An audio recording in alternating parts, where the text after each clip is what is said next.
here we are discussing today, how do we deliver a 21st century education? Before we get into that, I know that people have had to drop in and out a little bit. The great thing about being retired is that you get to set your own schedule, so I got to listen to pretty much everything yesterday. By the way, sorry, I'm Carol Van Valkenburg, retired professor of journalism.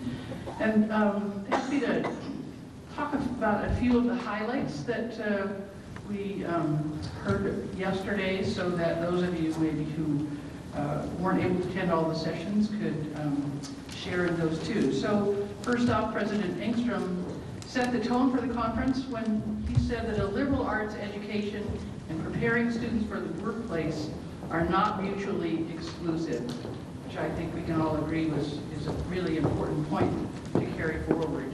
Dr. Humphrey said we need to be educating socially responsible citizens who will flourish in a vibrant global economy. Liberally educated professionals are more competitive economically. Education, she said, is more than just preparing students for the workplace. Computers can do the work that requires following specific instructions, but we must teach students how to obtain new information, process it, and use it to solve problems. Data show that employers want broadly educated students who have cross-cultural capabilities coupled with hands-on learning. They must be able to solve problems with people who have views that differ from their own. And employers want graduates who have applied learning or project-based experience, so most particularly internships. Our panelists ask questions like, what is the role of curiosity and creativity in education? What does it take to be learning in a dynamic world? What's the goal of general education? It should allow students to identify problems, look at issues from varying points of view, tap their creativity, work with others, and turn critical thought into meaningful action. And what are the challenges that Gen Ed faces? Is our Gen Ed curriculum too big, too cumbersome? We must teach students how to learn and encourage them to always be learning.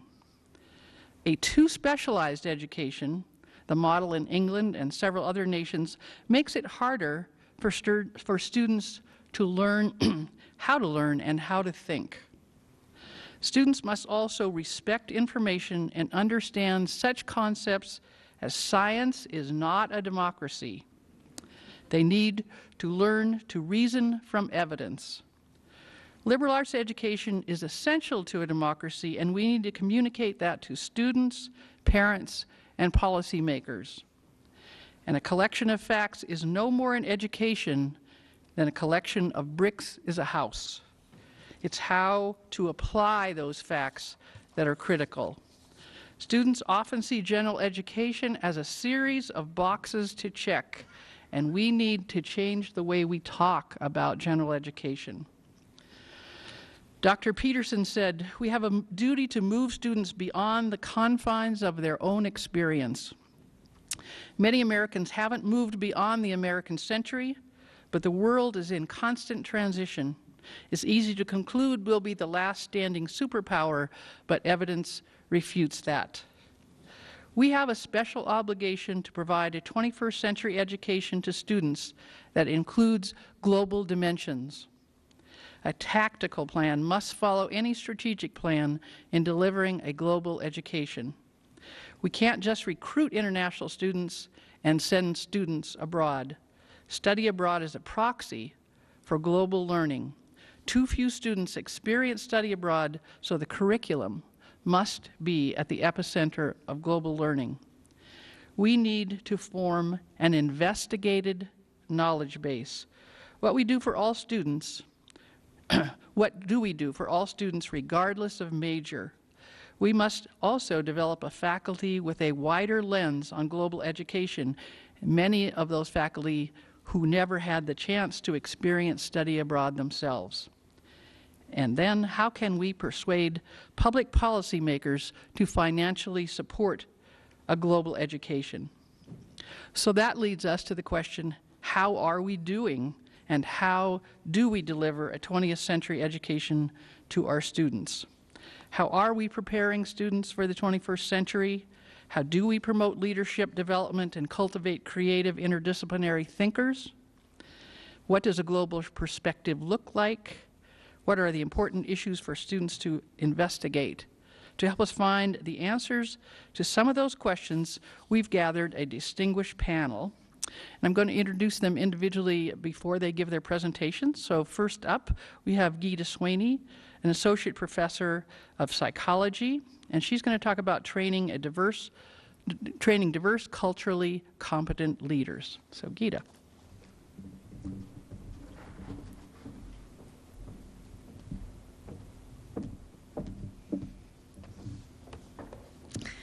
Limlimsh.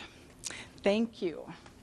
I think it is both ironic and wonderful that we're discussing global leadership and I'm going to start at home.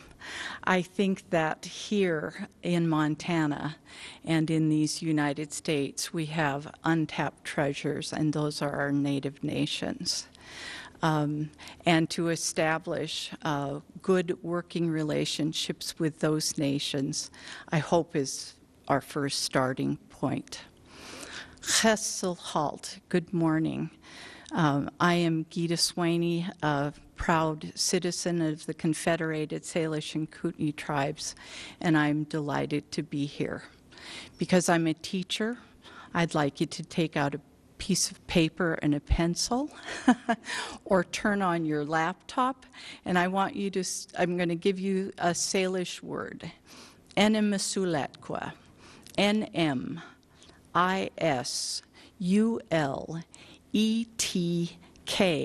with a flying W. N-M-I-S-U-L-E-T-K-W, and the W is flying.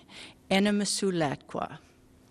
The Salish language builds from the inside out, and the core of that word is isul, I-S-U-L, and it means frozen and cold. Frozen, cold. Etkwa, the end of the word, means water, and the NM at the beginning of the word means in or inside. So, frozen cold water inside the valley. Can you hear Missoula? Masuletkwa, in a Masuletkwa. My great uncle Duncan MacDonald would talk to my Aunt Eileen about traveling from the Flathead Reservation into Musulet. The Clark Fork River is believed to be the remains of Glacial Lake Missoula, and it wasn't until years later, and in fact it was Professor Alt, who just recently passed away, that established that we indeed had a glacial lake when it was in the language of my ancestors that we have the word Missoula. It's also here on these grounds where my ancestors dug bitterroot. And there are pictures that we had in one of the posters that we developed that actually showed my ancestors digging bitterroot here on where the University of Montana now stands. So it is indeed a pleasure to be a descendant of those proud people, and here now gathering our own kind of harvest with the students that we nurture and grow. So thank you first to my friends who are here, Willina, Shane, Patrick, Anissa. I very much appreciate your smiling faces in the audience.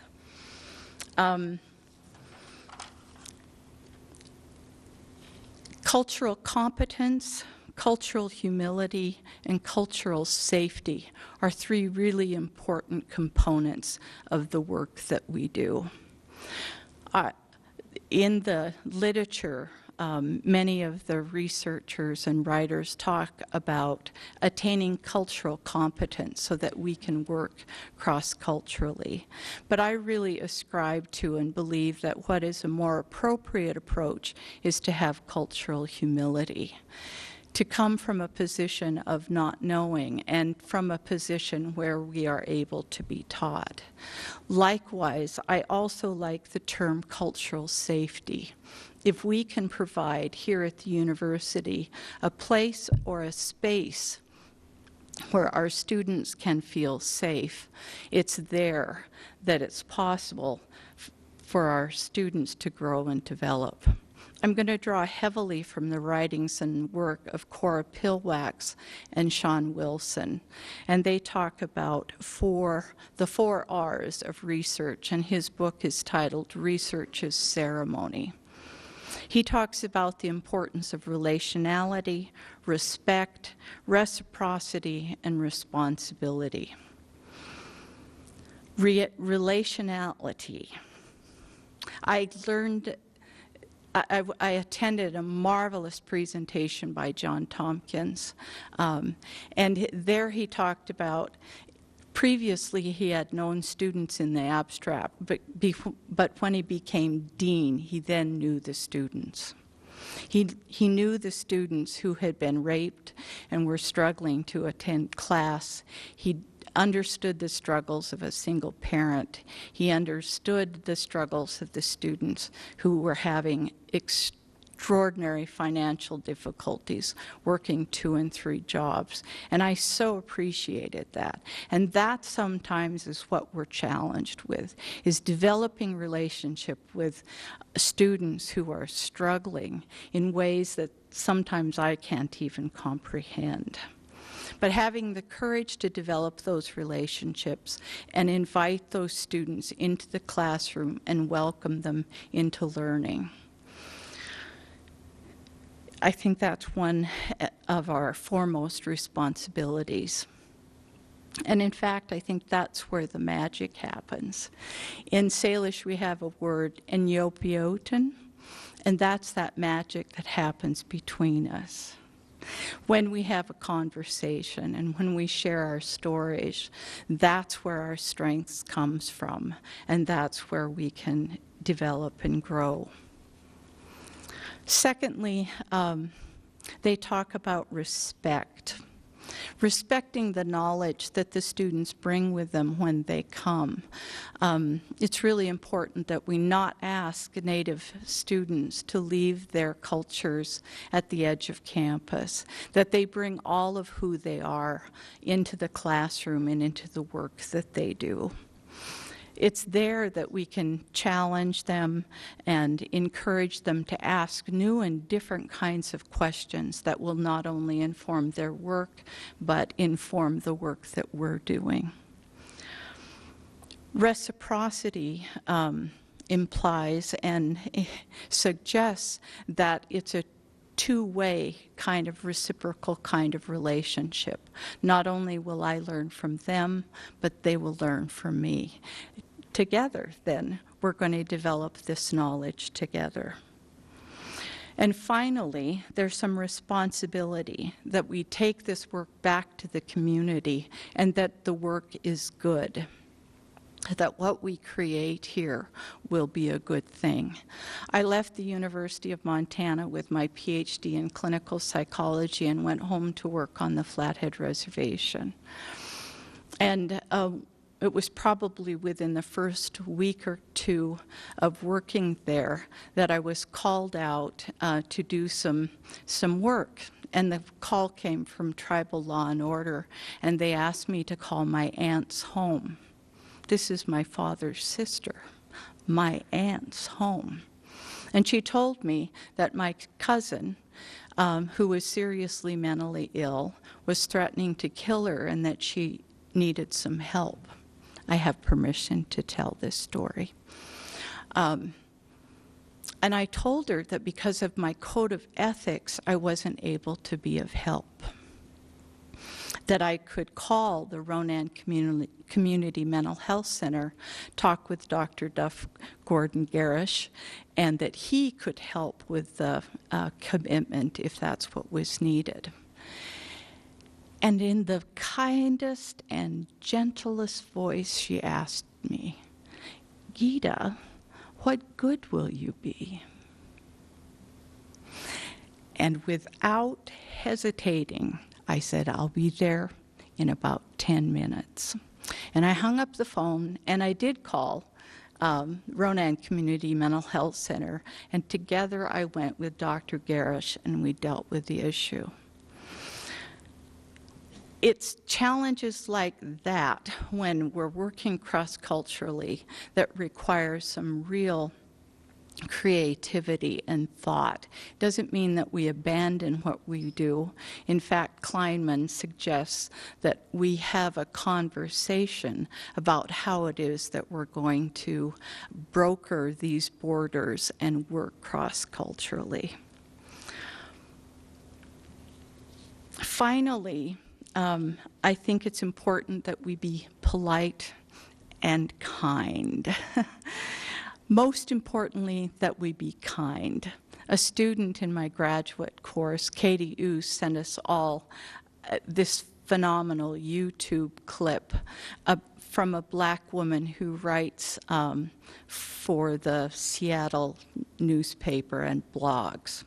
And in it, she was talking about how Bernie Sanders had been to Seattle and had made some white people uncomfortable. And she indicated that she thought comfortable was privilege that was afforded to white people, when in fact Native Americans, many racial ethnic minorities, are uncomfortable the majority of their lives.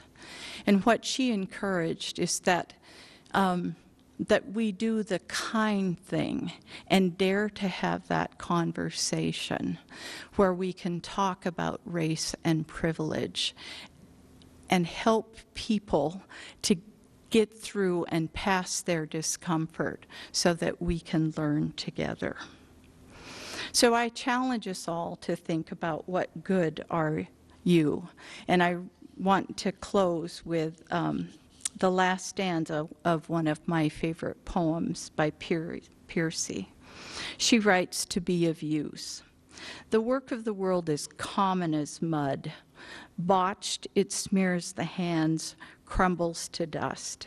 But the thing worth doing well done has a shape that satisfies, clean and evident. Greek amphoras for wine or oil, Hopi vases that hold corn sit in museums, but you know, they were made to be used.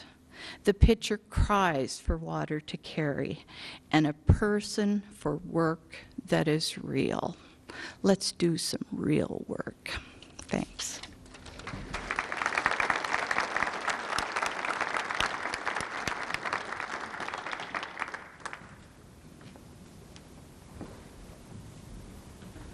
Thank you so much, Gyda.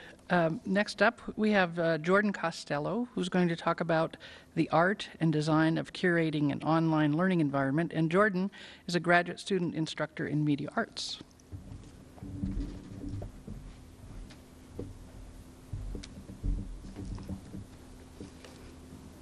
All right.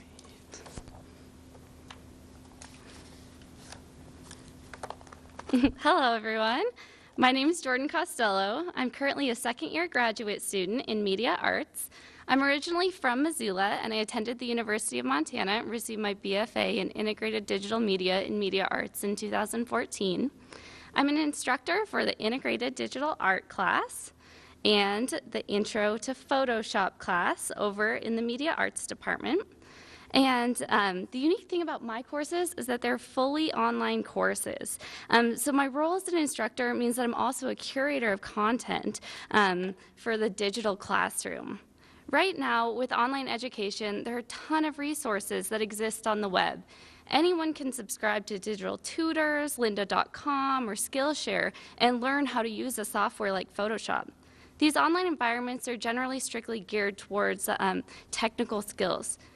I'm trying to separate my online courses from these online environments by providing a wider, more encompassing perspective of the digital and visual arts. I do this by curating or collecting information from all over the web to provide my students with many different learning threads, rather than just showing them a set of technical skills. In media arts, our online courses must have the following educational areas: content, tutorials, feedback, and assessment. My role as a curator really comes into play with the content and tutorial areas. Right now, there's so much content that each and every person has access to out there on the internet. It's my job to sift through and condense all of that information and organize it in a way that flows logically for the students. Oh, sorry. All right. My online courses have two components, the Moodle shell and the course website. And the Moodle shell is where we cover the feedback and assessment areas of the course. The course website covers the content and tutorial areas of the course. The course website is where my role as a curator really takes form. Each of my courses is broken up into 3 different sections. Within each of these sections, there are different sessions that relate to each week of the semester. Within each week of the semester, these sessions, we break it down even further and focus on one specific topic or concept. Each session starts out with a 30 to 60 second overview video that I make each week. Sometimes the online learning environment can feel really impersonal, so I add my own voice into the course to let the students know that I'm just as present in the course as they are. The next thing we cover are focus areas, and we break this main topic down into 4 different areas.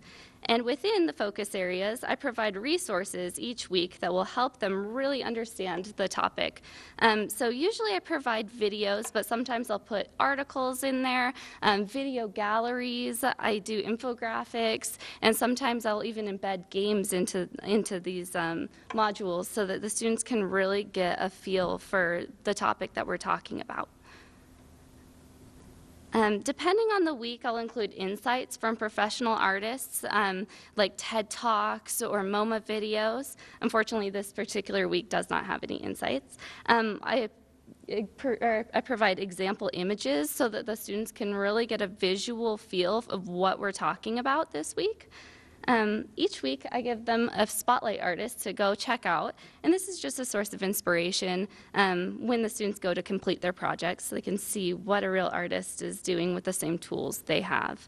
And then I also give them extra things that I found on the internet that are just really interesting that they should take a look at.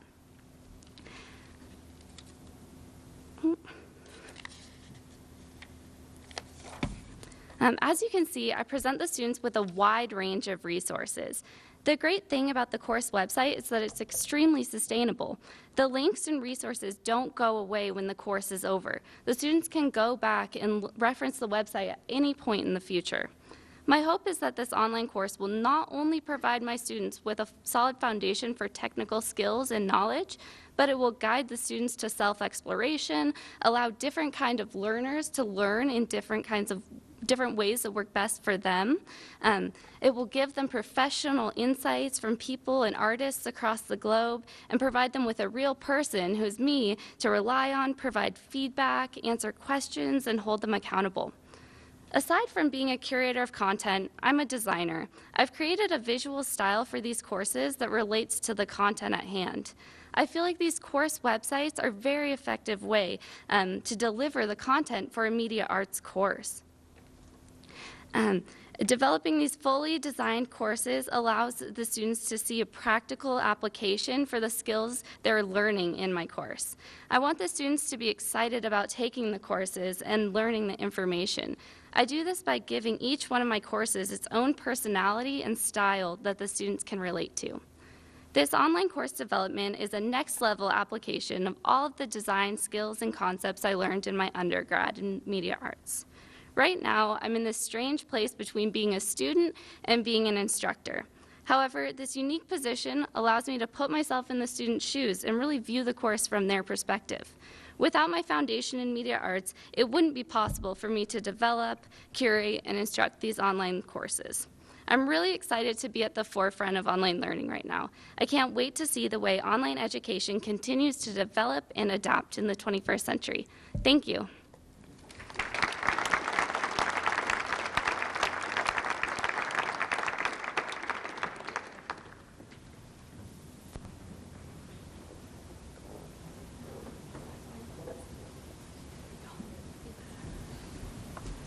Thank you, Jordan. Next, we have James Randall, who is an associate professor of music, and he's going to talk about music, meaning, and manipulation, critical listening skills for the 21st century.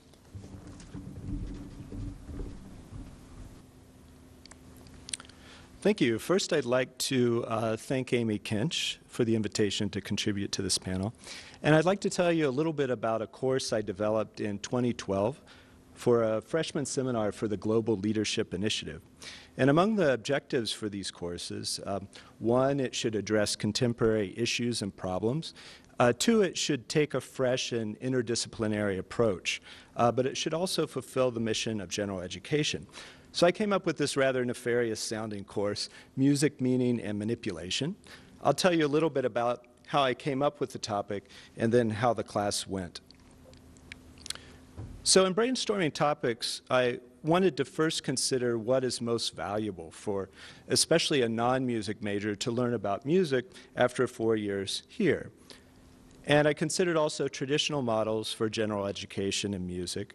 And looking at some of these typical courses, music appreciation, world music, historical surveys, I think the emphasis is really on content, on introducing students to music that is in some way unfamiliar to them. But I wondered what else they might be providing. It's not as if our students live in some kind of musical desert, right? We're inundated with music, especially in the media. We hear it in social spaces, private spaces, cyberspaces. And most of this music is designed specifically to manipulate us in some way, to get us to buy something, to influence our opinion. So what kinds of tools could we be offering students to deal with this onslaught of music? How could they understand it? So our course objective was essentially to understand how music is used in contemporary society, especially in the media, to influence our opinions, our behaviors, and our actions. Also, I wanted students to develop critical listening skills. I wanted them to understand when music is being used to manipulate them, and also give them an understanding of how this process works. Of course, the emotional work that music does is often below the surface. It's kind of subliminal, works kind of like magic. That's what makes it so useful to advertisers and people that work in the media. So as a kind of first exercise, I introduced students to a few clips in which music is highlighted, and music really contextualizes something that's familiar. So I'll show you a little bit of a movie trailer just in time for Halloween. It's called Scary Mary. I want you to think about what role music is playing.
So music is kind of used humorously. It's ironic in this particular case. But you'd be surprised how often music, in a sort of more understated way, underscores things like news, documentaries, and this, in conjunction with these stern voiceovers, can shape our perception of facts. So the course was designed with these 3 units. First, there was an introduction to the elements of music. I wanted students to have a common vocabulary that we could use throughout the course. Then we entered a unit on music and meaning. I wanted students to understand how it is that music can affect us, affect our emotions. We had readings from a wide variety of fields, from musicology, a lot of interesting research being done in neuroscience these days, in psychology, in communications, and in advertising. And then we applied those theories to specific case studies throughout the semester. Here's a close-up on some of those. Our first unit dealt with music and TV and web advertising. So how music can be used to target a particular demographic, how it can be used to make a particularly emotional sell. And of course, these are the same techniques that political candidates use in their commercials, so we viewed some of those as well. Then we moved on to our discussion of music and film and television. We looked at technical schools of film scoring, looked at different genres of film, documentaries, rom-coms, horror flicks. Also looked at the way music can be used to reinforce cultural norms of gender, of race, identity. And then we wrapped up the semester with the use of music in social and political movements. And we made a special emphasis of looking at propaganda films during World War II, how music was used in those. And then we looked at music used for social change. And our special unit there was music under apartheid in South Africa. I tried to run a sort of flipped classroom. This was new for me, but the students had most of their preparation ahead of time. They did readings that were posted on Moodle. They had playlists to view. And then I had discussion questions that they would answer before class. So this then became a springboard for a more face-to-face seminar format in class. As far as assessment and assignments, a couple of critical essays. One looked at commercial music and how comparing music in 2 commercials to sell a similar product. Also a critique of a film score. And then a couple fun creative projects. One we did was kind of live improvisatory film scoring. So I gave groups of students a similar silent film and gave them different prompts. I said, I want this clip to make us feel anxious. I want the same clip to make us feel hopeful. And I asked them to design a film score. They brought instruments, used their voices, any kind of sound they could use to communicate that kind of emotion. Then for final projects, a couple students did very interesting advertisements where they used music effectively, and then scored some film shorts. So in conclusion, my takeaway lessons, in looking for fresh approaches to gen ed, I think it's important for us to consider the unique skills that rest in our individual disciplines, to look for a fresh application of those skills, especially interdisciplinary ways of looking at things. And then finally, to develop through our courses active and applied exercises where they can apply those skills to new contexts. Thank you.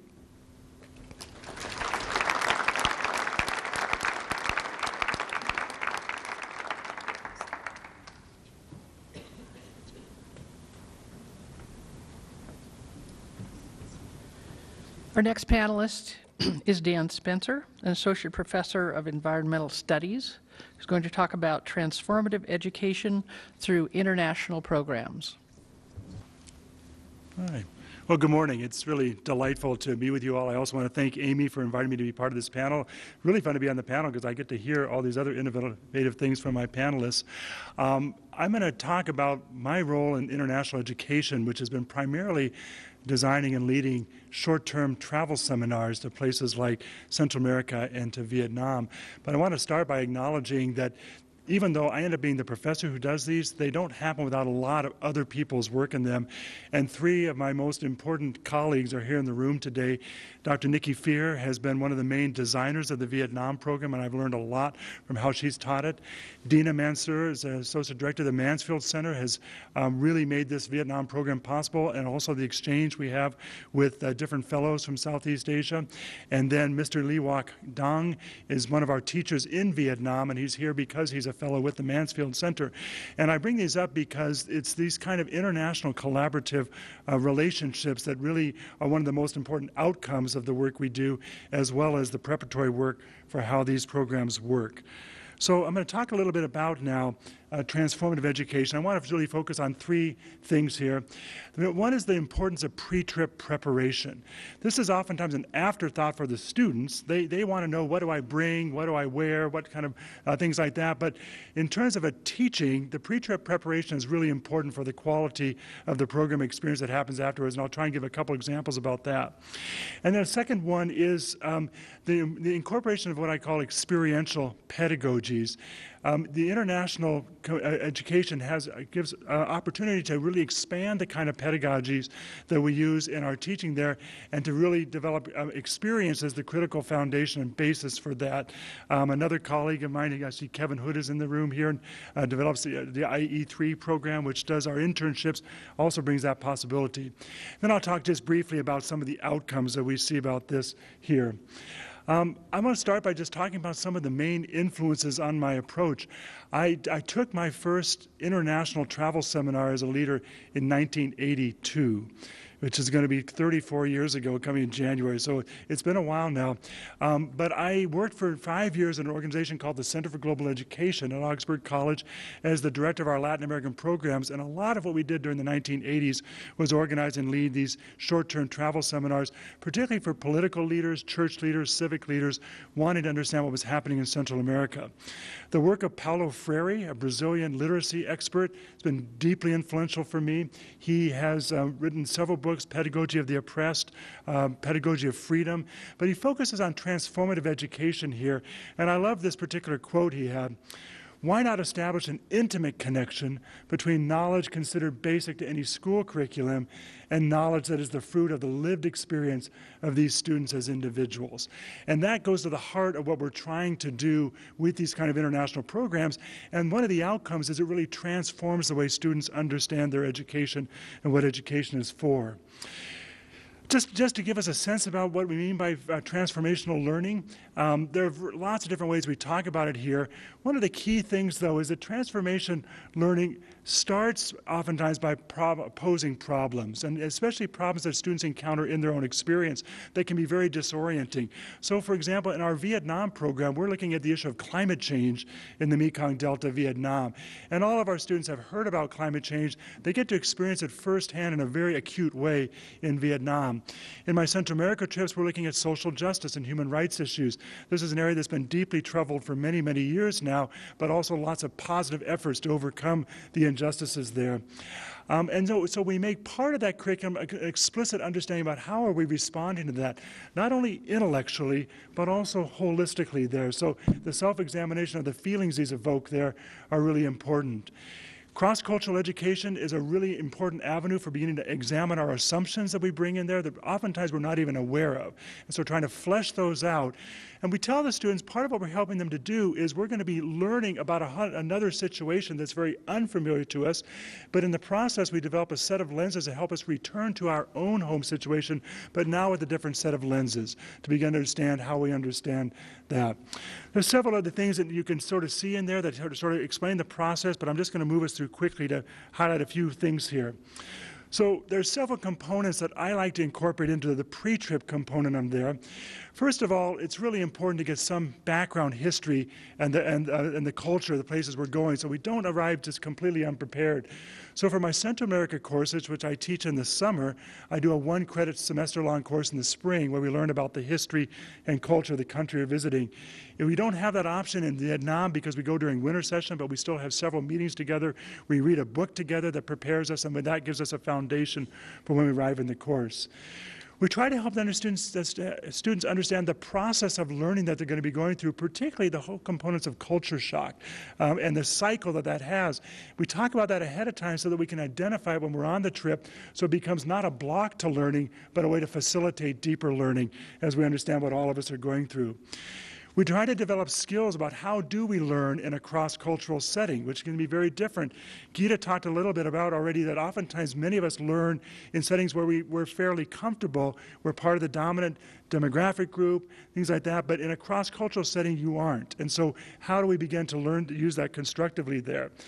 A key part of that is I have all my students develop critical observation skills so that they can journal on a regular basis so that they're processing the experience as we go along. And then a critical component also is to really talk about health and safety, that we're in new environments where things are unfamiliar, but that unfamiliar doesn't necessarily mean unsafe. So how can we help them work with that? Let me give you one example that I do ahead of time that helps us with the journaling here. It's a little exercise called There's No Such Thing as Immaculate Perception. And what I do is put a photograph up there, and then I ask my students simply, what do you see in this photo? So I'm going to ask you, and I want you just to call out answers. What do you see? And I only have 8 minutes, so you can't think too long. Elder. My grandma. Beautiful woman. Wealth of experience. Wealth of experience. Pardon? Okay, so we got a bunch of different things here. And what I do is, as the students are calling them out, I actually have them jot them down. I put them out on the board. And what I do, unknowing to them, is to separate them into 2 categories. So notice the 2 categories here. I see a wrinkled face. I see an old woman. I see a blouse with flowers. I see green trees in the background. Or I see wisdom. I see sadness. I see perseverance. You see the differences between these 2 here. Both of them are legitimate responses to the question of what I see, but they're answering different questions. And so what I work with the students to understand is that in any component, particularly a cross-cultural learning experience, there's at least 3 components that are going on for us, and it becomes helpful to learn to separate them. One is the issue of becoming a critical observer. How can I observe and simply be descriptive of what I'm seeing so that somebody else could read my description and have a good sense of it? Another one is how I'm actually interpreting the experience there. So when I say I see wisdom, I see perseverance, I'm somehow seeing something with my senses, but I'm interpreting it further on there. And the third one that's important is how does this actually make us feel? How do we respond to this? Interestingly enough, I learned this skill as a geologist. I was trained as a geologist to always start off all my field observation was how I was feeling that day, which seemed really strange, except that how you're feeling affects the other 2 dimensions, how you see and how you interpret. So those 3 come really important there. Now, moving short on time here, let me move to the in-country thing here. I'll just do a couple of different things here. We take explicitly a mixed pedagogical approach. So we're doing a mixture of formal and informal learning. Oftentimes our classrooms are actually out in the field, but we're trying to get the students engaged as much as possible directly in the experience there. A key part of that is doing homestays and cultural immersions, where students are now out of their comfort zone and just immersed in the day-to-day living of a family, so they get a sense of the rhythms and the cultures of the people directly there. But we do also learn a lot from experts, right? The people in these countries are our teachers, and that can be everybody from a campesino who's growing coffee in the mountains of Nicaragua to a climate change expert in Vietnam's research laboratories there. A key part of the learning is exchanging with student peers. We really set up students so that our students are meeting with their peers, learning from them, doing joint presentations together, doing joint projects together, or just joint activities together. So they're learning what it's like to be a student in Vietnam or a student in Nicaragua. We do a lot of emphasis on engaging them directly in hands-on experiences, sometimes service learning projects. My students on the left there were creating a garden in a mountain community in Nicaragua. On the right, we were doing mangrove restoration in Vietnam. But these experiential components then, we couple over and over again with group reflection and analysis. So we're going back and forth between the actual experience and then trying to understand what we're learning from that. And the outcomes are harder to measure quantitatively in some ways, but they're no less important here. I do put a few different things here. I'm just going to tell you, I actually had lunch at the same table as Provost Perry Brown yesterday, and there were 13 tables set up with one student at each table, and they were each talking about their experience. And coincidentally, 5 of the 13 students are students who had traveled with me either to Nicaragua or to Vietnam, and they all had traveled either during or after their first year. And what is so important about that is they took that experience and then shaped the rest of their experience on there. We see it in the University of Montana in terms of the degree of number of students we have going into the Peace Corps. It shows up on our national scholars, our Trumans and Udalls. So the last point I'll make here that Amy asked me to talk about just briefly is the pedagogies that we learn on these trips are transferable back in the classroom here.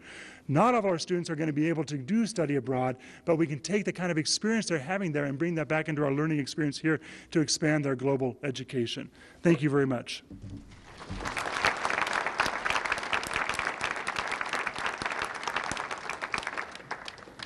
I'm not a very good moderator because I'm supposed to stop people at 8 minutes, but I don't think anybody would want that to happen, and I think we'd really rather hear them fully. So I won't be too strict.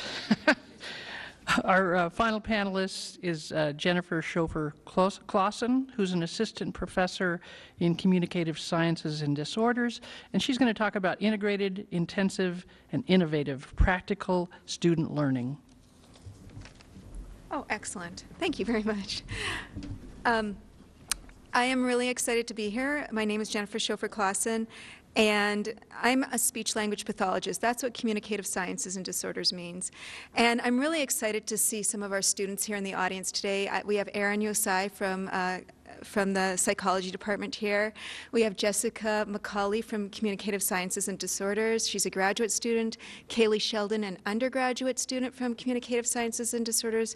Kaylin Bosch, another undergrad from our department. And of course, my colleague and my partner in crime, Anissa Goforth, is with me today. So I'm excited to see you here, and I'm really excited to be here. Thank you, Amy, for the invitation. Close to a year ago, my department chair asked me to develop a class for autism. And you can imagine, with autism being diagnosed 1 in every 68 children, the importance of this undertaking and how excited I was to do this.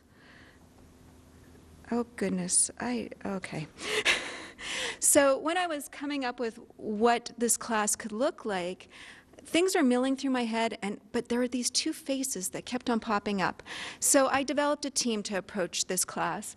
And of course, Anissa, who I really can't do anything without because we are truly partners, collaborative partners on this campus. And then my colleague Dana Fitzgale, who is also an instructor and a clinical educator in communicative sciences and disorders, jumped on board with me. However, there is a department I really have to thank, and that is curriculum and instruction. Currently, I'm a doctoral student in that department, and if I hadn't taken those amazing classes and learned how to teach from people who really know how to teach, I wouldn't have come up with this class. So what ended up happening is we developed 2 classes. We developed evidence-based practices for autism, a practical approach for in-service professionals, and we offered that through the School of Extended and Lifelong Learning. And then we offered another class through CSD, which was for pre-service professionals. And that class was an undergraduate and graduate offering. So you can imagine that we had the gamut. And this is where our platform came into place. We did a blended learning model. So we started with 3 weeks online. And the fun part about that is Dana and I were able to team teach. And what was brilliant about that is where Dana's skills left off, my skills began. And we gave such a great, rich experience to those students, having those 2 brains to call on. But what was the real challenge was giving the practical labs. So we actually wanted people to experience what they learned. So for the in-service professionals, in the online course, we actually asked them to submit de-identified goals for clients on their caseload. And what their lab was is they were to make evidence-based products to support those students when they returned to the classroom in the fall. And working closely with Doug Doty, who is our state autism coordinator, he keeps on reinforcing that those in-service professionals want to take something away in hand. And I heard that loud and clear, and that's what we gave them. We gave them products to take to their children. And then we had some really different levels of people on their educational journey. We had one graduate student who was a second-year student who had already participated in Yeti. And I'm going to talk about what Yeti is in just a minute. But Yeti is the hands-on part. And so she had already participated. So what I did is I had a colleague in the field who really needed some support with one of her clients. So we matched them, and that student actually produced evidence-based products for that speech therapist and trained her on how to use them, which I thought was a great community relationship.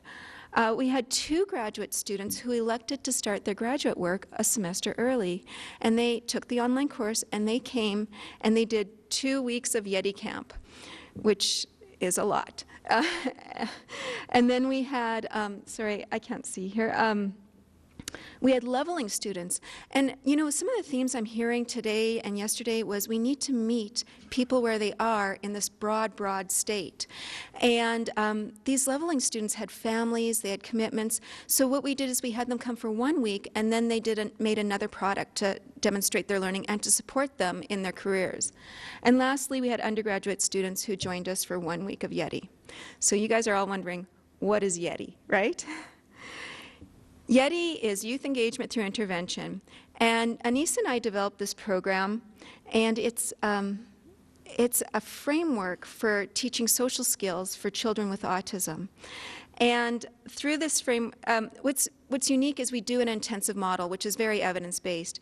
So in fall and spring, the children come for 8 weeks, and they come for an hour and a half each week, and they learn social skills. And then in the summer, this last summer, we offered 2 weeks of Yeti Camp. And this is what Yeti Camp looks like. We have graduate students from clinical and school psychology, and we have graduate and now undergraduates from communicative sciences and disorders coming together with their expertise to offer training to these kiddos in our community that really need help. And my students, they always say, I learned so much about behavior from the psych students. It's just been amazing. And the psych students say, I learned so much about the role of language in developing social competence from your students. So it's really, I sit here and smile and beam because it just excites me to have this learning opportunity on our campus. So Anissa and I were sitting in a meeting the other day, and we were called silo busters, which I thought was really fun. So being a daughter of a farmer from Saskatchewan, which I'm sure you don't know this, but we're the breadbasket of the world, I have a better analogy for what Anissa and I are doing. And the analogy is the inland terminal. Everybody's heard of this, right? No. So let me explain the inland terminal. Do I have, oh goodness. Okay, technology and I not getting along. If you will, imagine the train being the children that we serve. And that cement structure is actually the grain elevator. Imagine that as the students here on campus. And you see the two silos? One of those is the College of Psychology, and one of those is the Department of Communicative Sciences and Disorders.